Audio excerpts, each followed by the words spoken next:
The story of Noah's Ark, a foundational narrative in the biblical tradition, tells of a great flood sent by God to cleanse the world of its wickedness, sparing only Noah, his family, and pairs of every animal species preserved in a massive ark.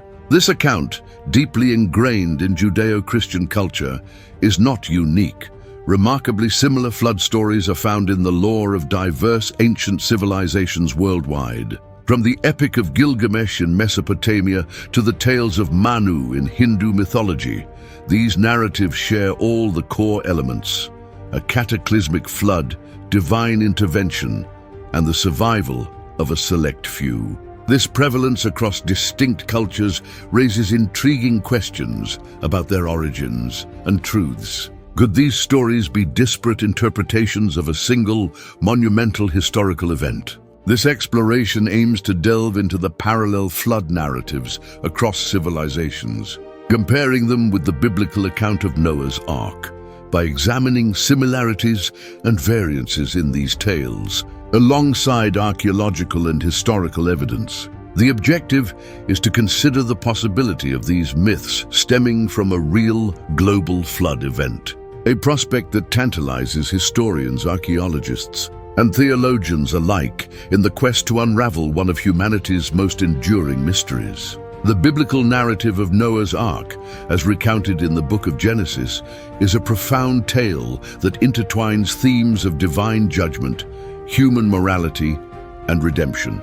Intriguingly, this story is prefaced by references to incredible beings such as the Watchers and the Nephilim giants, adding layers of mystique and complexity to the already rich tapestry of the narrative. In the biblical context, the Watchers are often interpreted as fallen angels who descended to earth and interacted with human beings. This interaction is said to have led to the birth of the Nephilim, a race of savage giants born from the union of the sons of God and the daughters of men. The presence of these beings is linked to the escalating sinfulness and corruption on earth, setting the stage for the divine intervention that follows. As the story unfolds, God observes the widespread wickedness and moral decay of humanity, exacerbated by the influence and actions of the Nephilim and the Watchers. Disturbed by this corruption, God decides to purge the earth with a catastrophic flood. Amidst this divine judgment, Noah stands as a beacon of righteousness. Chosen by God for his unwavering faith and moral integrity, Noah is instructed to build an ark, a massive vessel to preserve his family and pairs of every animal species. The construction of the ark by Noah, in obedience to God's command, signifies mankind's potential for redemption and obedience. As the devastating floodwaters rise, engulfing the earth and eradicating all life, including the Nephilim, the ark floats as a solitary haven of survival and hope. This cataclysmic event marks not just a physical cleansing of the earth, but also a spiritual and moral reset for humanity. After the deluge subsides and the ark rests on the mountains of Ararat, Noah sends out birds to scout for dry land, representing the search for renewal and new beginnings. As we examine parallel flood myths in other civilizations, understanding these additional elements in the Noah's Ark story enriches our comparative analysis, providing a deeper insight into the universal themes that resonate through various cultures and eras. We can start with the Sumerian civilization, one of the oldest and most influential civilizations in the world. The Sumerians present one of the most striking parallels to the biblical story of Noah's Ark through the Epic of Gilgamesh. This epic, recognized as the oldest known pieces of literature, includes a flood narrative that bears remarkable similarities to the biblical account. In the Epic of Gilgamesh, the hero Gilgamesh encounters Utnapishtim, who recounts his experience of a great flood. Utnapishtim, akin to the biblical Noah, is warned by the god Ea, also known as Enki in some versions, of the god's decision to destroy humanity with a flood.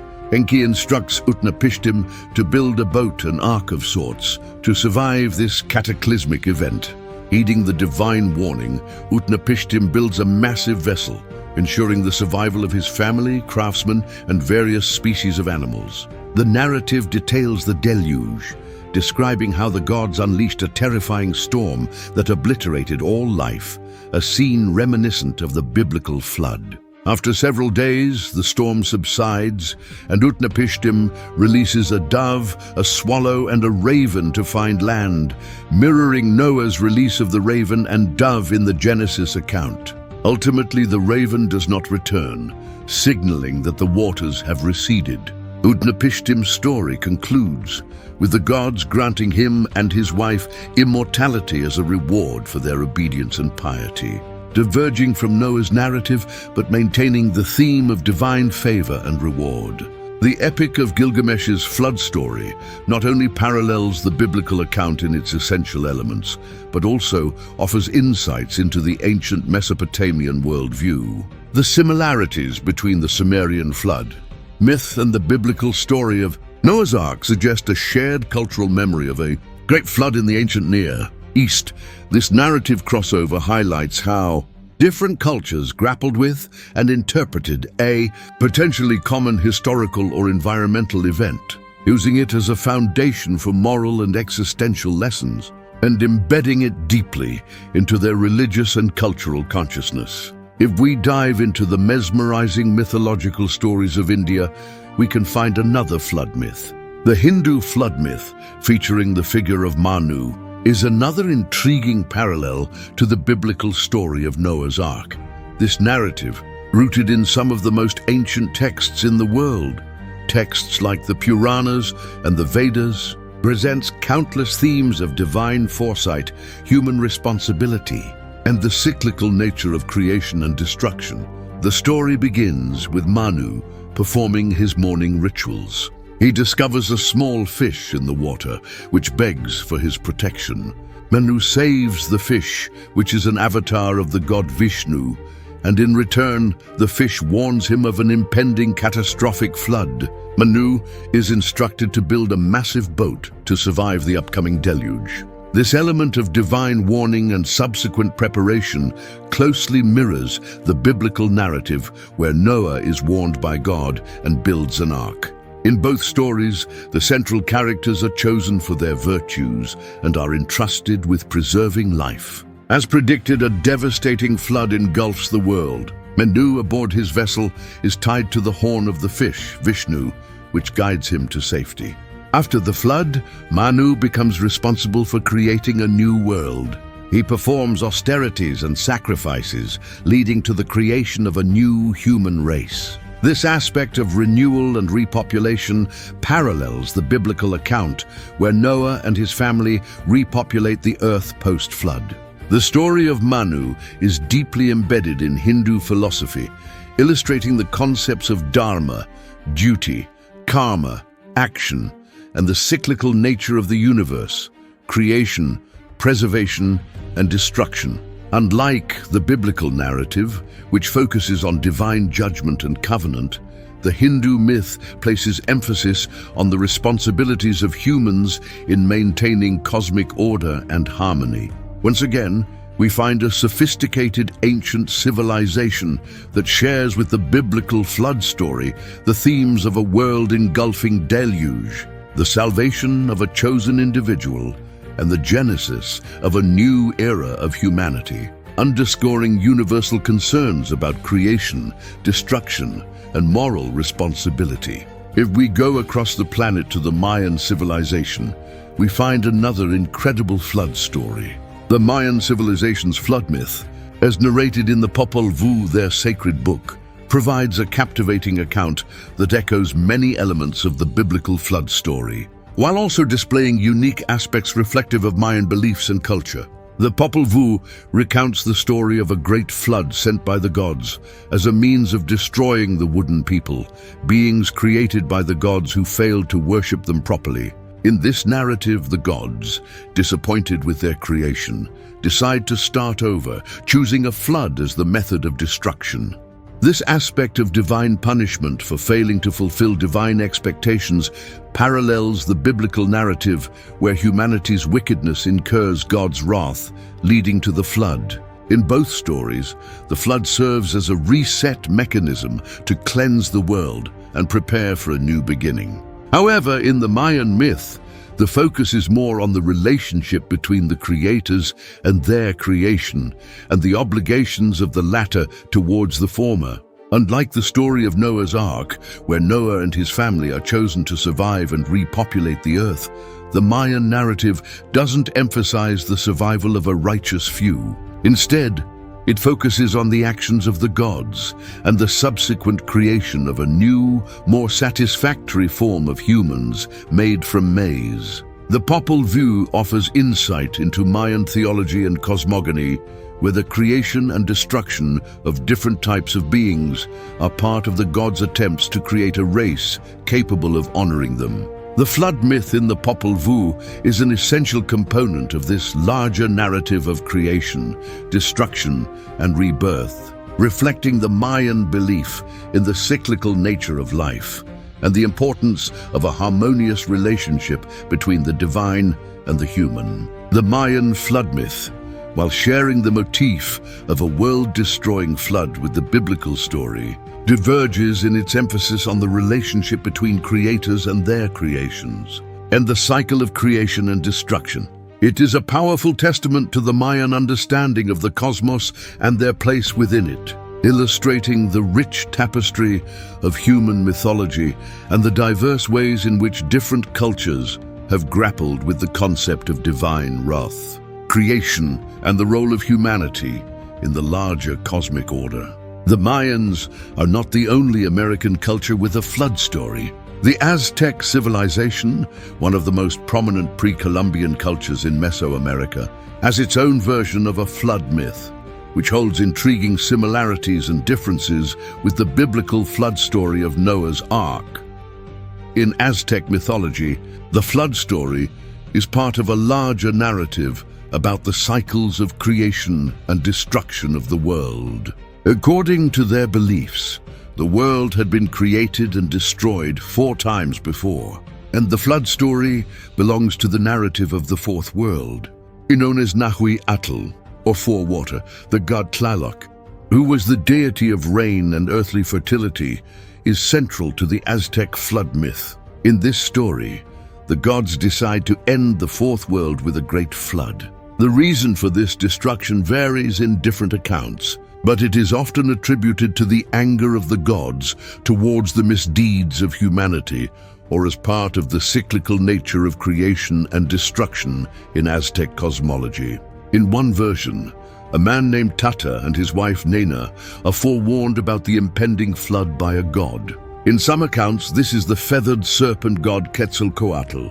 They are instructed to build a large boat or hollow a log to survive the flood. They bring with them various seeds and animals for the preservation of life. After the flood waters recede, Tata and Nena repopulate the earth, much like Noah and his family in the biblical account.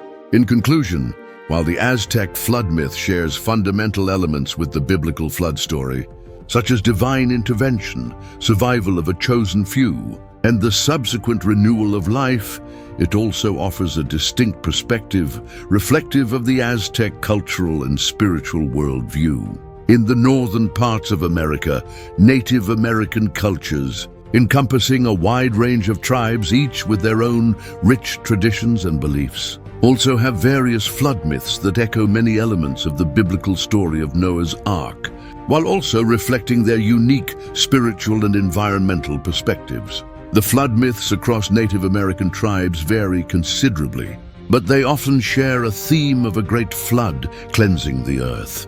These stories typically involve a few survivors, either humans or animals, who repopulate and restore the world after the deluge. The causes and aftermath of the flood are depicted differently across tribes, reflecting the diversity of Native American cultural landscapes. In many Native American flood stories, the flood comes as a result of human misdeeds or a breakdown in the relationship between humans and the natural world.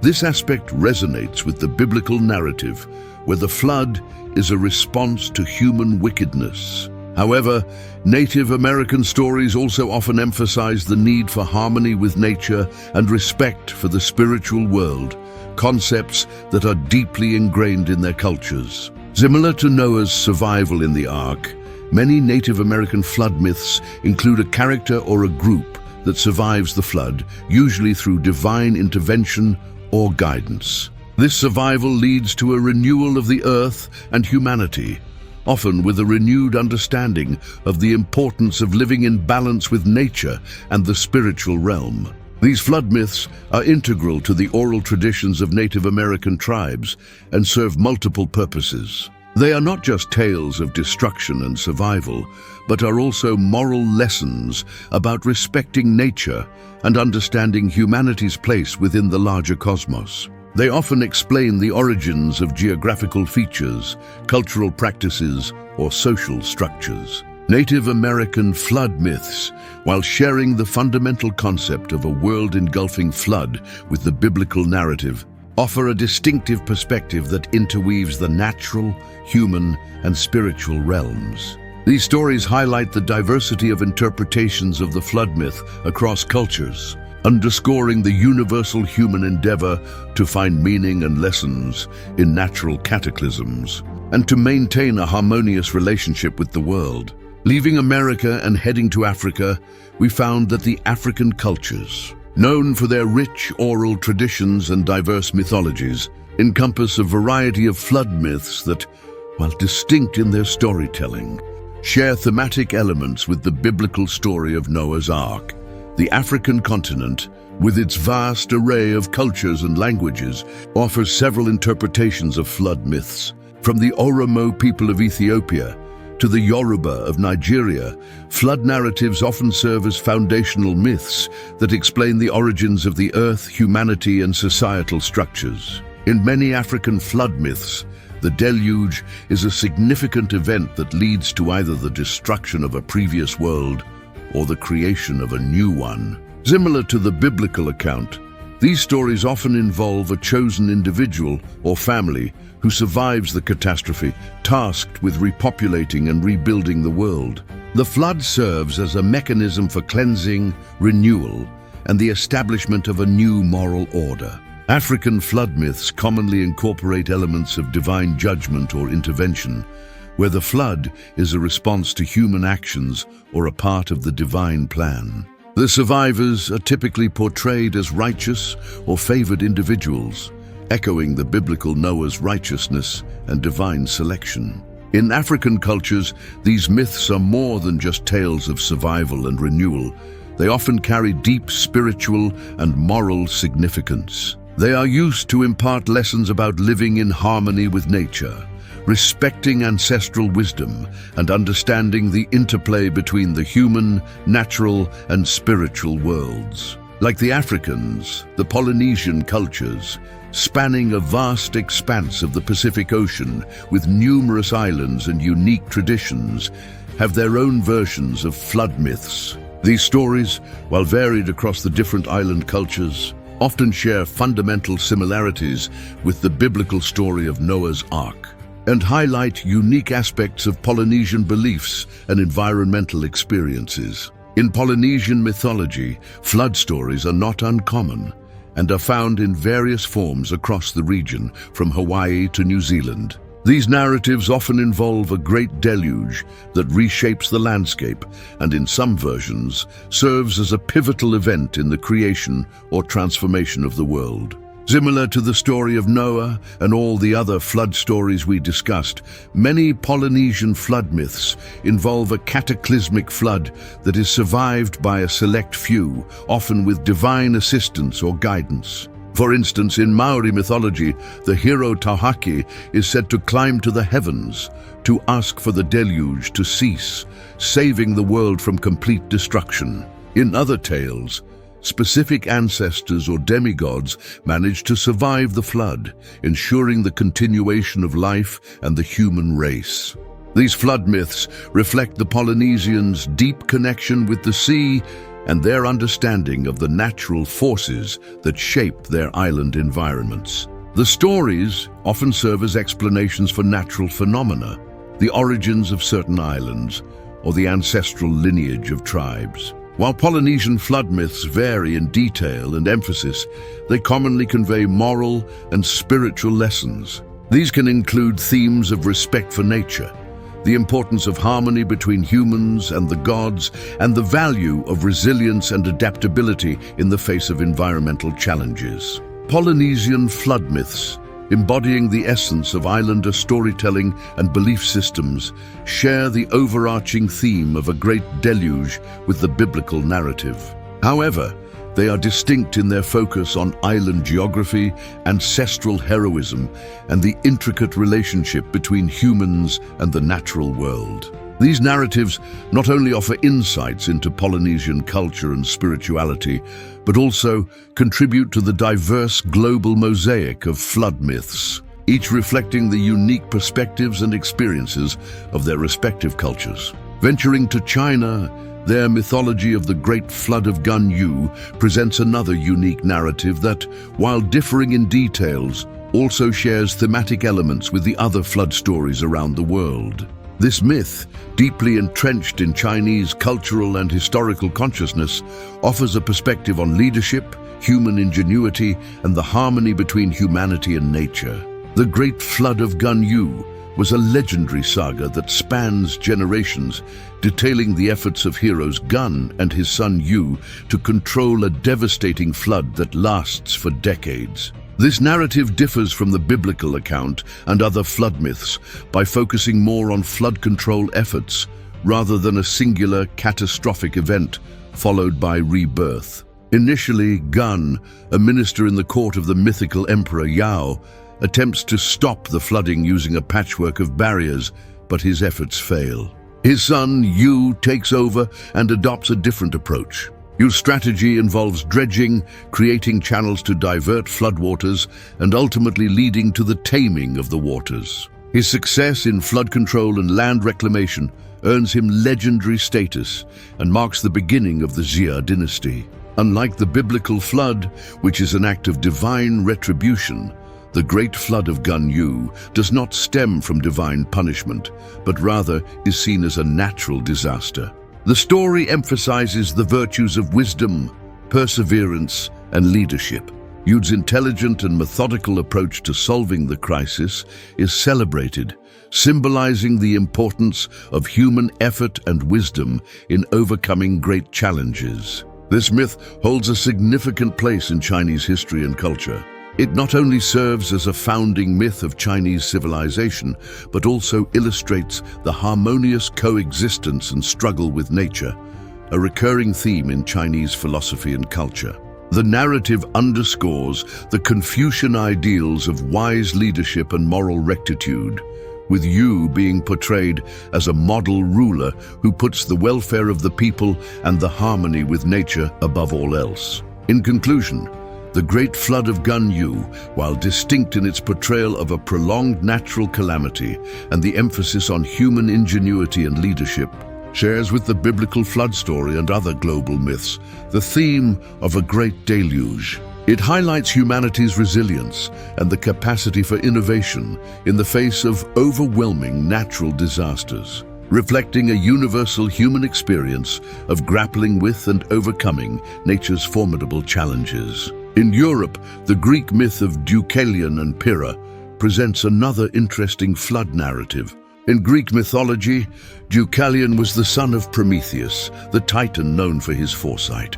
Forewarned by his father about a forthcoming deluge intended by Zeus to cleanse the world of its corrupt and hubristic inhabitants, Deucalion builds a giant chest. Accompanied by his wife Pyrrha, Deucalion survives the catastrophic flood that ensues. The flood in this myth is initiated by Zeus, the king of the Greek gods, as a response to the moral degeneration of humanity. Here, once again, we find a narrative about a cataclysmic flood used as a divine tool for purging the earth of its corruption. Like Noah, Deucalion is portrayed as a righteous individual.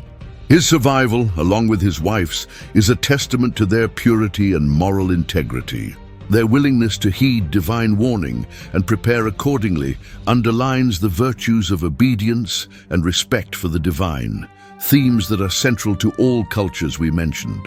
Post-flood, Deucalion and Pyrrha play a crucial role in repopulating the earth.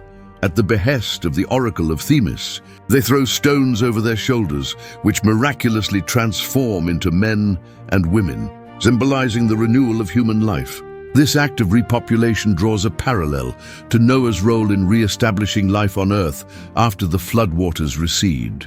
The story of Deucalion and Pyrrha is deeply embedded in Greek culture, symbolizing the cyclical nature of life and the enduring human spirit in the face of divine or natural catastrophes. It reflects the Greek understanding of the gods as powerful yet intimately involved in the affairs of humanity, a concept that shapes much of Greek mythology. Like the story of Noah, this myth underscores the potential for new beginnings and hope after a period of destruction and despair. The ancient Greeks are not the only Europeans with flood stories, though. The Norse mythology, rich in its pantheon of gods, giants, and cosmic events, presents its own version of a flood myth with the story of Bergelmir. This tale, though less known than some of its global counterparts, carries intriguing parallels to the biblical story of Noah's Ark, as well as distinct elements that highlight the unique aspects of Norse mythology. According to the ancient Norse beliefs, Bergelmir is a primeval being, a giant who becomes the progenitor of a new race of giants after surviving a great flood. This deluge, unlike many other flood myths, is not caused by divine retribution, but is a result of the cosmic conflict between the giants. Jotun and the gods Ysir, according to the myth, the blood of the slain giant Ymir, the forebear of all giants, floods the world, drowning all but Bergelmir and his wife. Bergelmir and his wife survive by seeking refuge in a hollowed-out tree trunk, floating on the vast waters until they can begin life anew. This element of a soul couple surviving a catastrophic flood is reminiscent of Noah and his family's survival in the biblical account. The story of Bergelmir is significant in Norse mythology as it explains the origins of the race of giants, a constant presence in Norse tales. This myth, set in the context of the broader narrative of the Norse cosmos, reflects the tumultuous and often violent interactions between different cosmic forces and beings. While the Norse flood myth shares the fundamental motif of a great deluge with the story of Noah's Ark, it diverges in its focus on the world of gods and giants rather than humanity. The story of Bergelmir underscores the Norse cultural emphasis on the interconnectedness of all cosmic entities and the ongoing cycle of creation, destruction, and renewal. It adds to the rich mosaic of global flood myths, each reflecting the unique spiritual, cultural, and environmental concerns of their respective civilizations. There are many more flood stories we won't be able to share in this video. For example, there are Finnish, Slavic, Japanese, and many other flood stories out there. The question is, what stands behind the origin of all these stories? The theory that a global flood really happened, and that this is the common origin for the myriad of flood stories found across different ancient civilizations. Including the biblical flood is a subject of considerable interest and debate. This theory posits that these flood myths are not merely coincidental or the product of independent cultural imaginations, but rather they stem from a collective memory of a real, historical event that significantly impacted human societies globally. From a scientific standpoint, proponents of the global flood theory often refer to geological evidence that suggests massive flood events in Earth's history. For instance, the end of the last ice age, about 10,000 years ago, saw significant glacial melting, leading to rising sea levels. This could have caused widespread flooding, especially in low-lying coastal areas where early human civilizations were likely situated. Evidence of sudden and catastrophic flooding has been identified in various locations, such as the Black Sea Deluge hypothesis, which posits that a massive influx of water from the Mediterranean Sea into the Black Sea occurred around 7,600 years ago. In conclusion, the question of whether a singular great flood happened as a real event in human history remains a subject of considerable debate and speculation. The ubiquity of flood myths across diverse cultures on every continent is indeed striking and raises compelling questions about their origin. How is it possible that societies separated by vast oceans and uninfluenced by each other's mythologies have come up with such similar stories? Could this commonality point to a shared ancient experience of a cataclysmic flood? These stories, from the Epic of Gilgamesh to the biblical account of Noah's Ark, and from Native American to Polynesian myths, despite their regional variations, share core elements of a massive deluge, divine intervention or anger, and the survival of a select few. As we ponder the origins of these flood myths, we must ask ourselves further questions. What does the presence of these myths tell us about human nature and our relationship with the natural world? How have these stories influenced our understanding of history, geography, and cultural development? And most intriguingly, if there was a great flood, what might have been its causes and consequences on the trajectory of human civilization? Thank you for watching. Tell us your theories in the comments below.